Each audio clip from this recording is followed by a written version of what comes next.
Mastering a good vanilla custard is foundational if you make a lot of desserts like I do. I use it as a cake filling in my banana pudding, even ice cream. And this one never disappoints. Here's the recipe if you want to print screen and have it.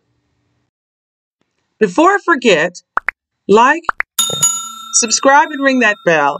That way you can see all the videos in the series. And thank you. I start by putting water in my double boiler and turning my heat on high. I only make custards in a double boiler. This was about $25 on Amazon. But if you don't have one, a bowl over boiling water will work. You just have to be careful so that you don't scald yourself. Now, once it's warm, I'm going to lower the heat to about medium and add my milk.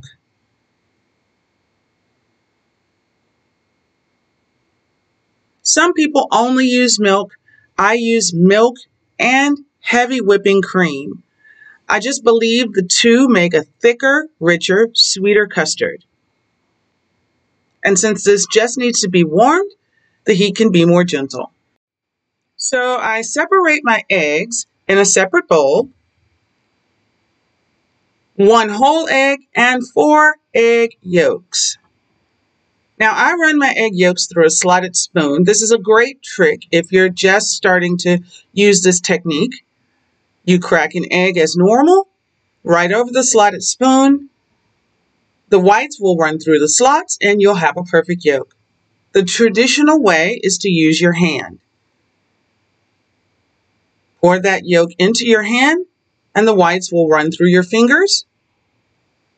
And even after making custards for years, I still separate my eggs one at a time. These whites are saved for meringue. Now it's time to really vigorously start breaking these egg yolks up. We're going to make a paste that is our thickening agent. First is our flour.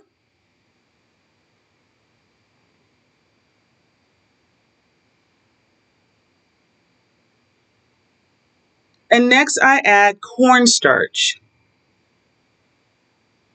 Now cornstarch makes for a lighter texture to your silky custard. You can use bread flour if you like, and some people like plain flour alone. Next thing I add is my cup of sugar.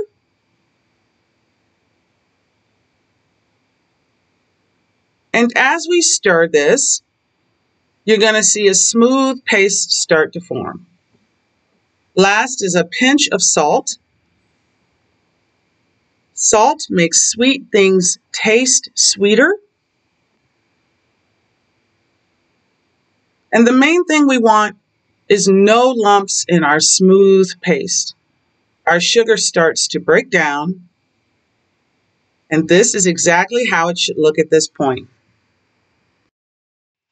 Now we're going to temper our egg mixture by slowly adding the warm milk. Tempering means bringing the temperature up gradually. If we were to add all of this milk now, we would make scrambled eggs. But doing it slowly, allowing the temperature to rise gradually, the eggs will just be incorporated into the cream and milk.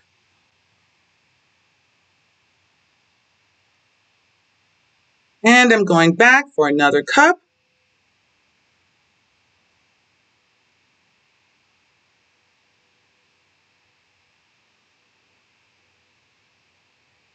And I'm going back again for a third.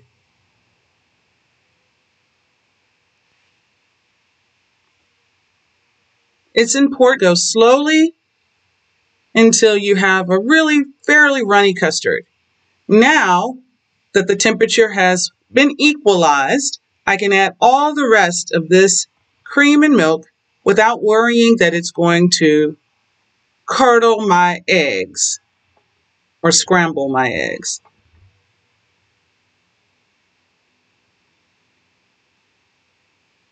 So this basic custard is now ready to go back into our double boiler. If we were making ice cream, we would just take it and put it in the refrigerator to cool.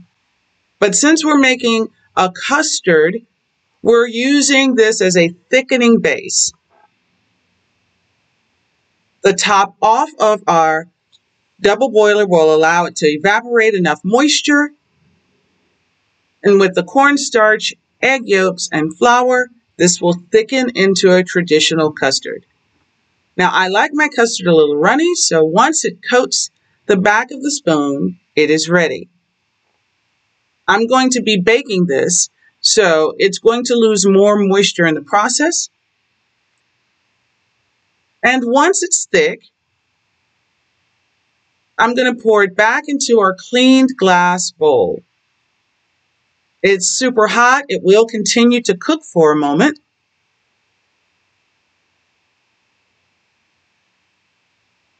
And as you can see, it is steaming. Now that we've allowed it to sit for about 2 or 3 minutes, we're going to add our butter and our vanilla bean paste. I prefer vanilla bean paste in this custard because I don't want to add any more moisture of a runny liquid vanilla. And now this smooth custard is ready. The only thing I'm going to do is let it sit. Custard in a banana pudding or even in a cream puff needs to be very cold, and it also needs time for those flavors to develop and blend together. So it's already tasty now, but if you allow it to rest, it'll be even better. I use my cake bowl as a stand for my Ziploc bag.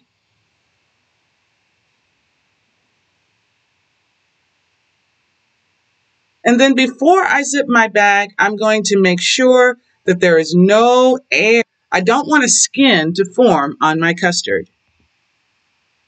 And this is ready to cool completely in the refrigerator for about an hour to overnight.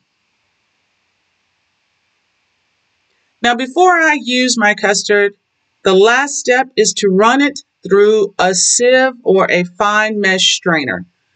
Even though we were extremely careful, you'd be surprised at how much of the egg, even in small amounts, has a grittier texture. This step is going to give you silky smooth custards, a silky smooth banana pudding. It makes a huge difference in the texture of your finished product. And I just use a spoon to work all of the liquid through the strainer.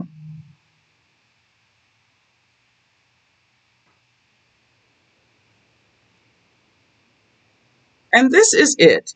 I hope you try this recipe. It is easy, it is delicious, and it's a great foundation for cream puffs, banana pudding, and even vanilla ice cream.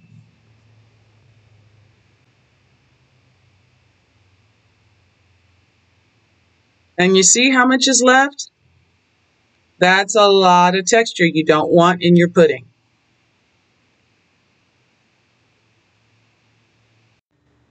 And this is it finished. As good as it looks, it tastes even better. It sets up beautifully. Master this one, and desserts are a breeze.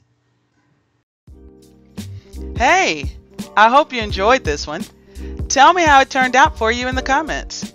Click like, subscribe, and ring that bell for all the videos in this playlist, or just view these next two. And thank you again for watching. Alright, that's it.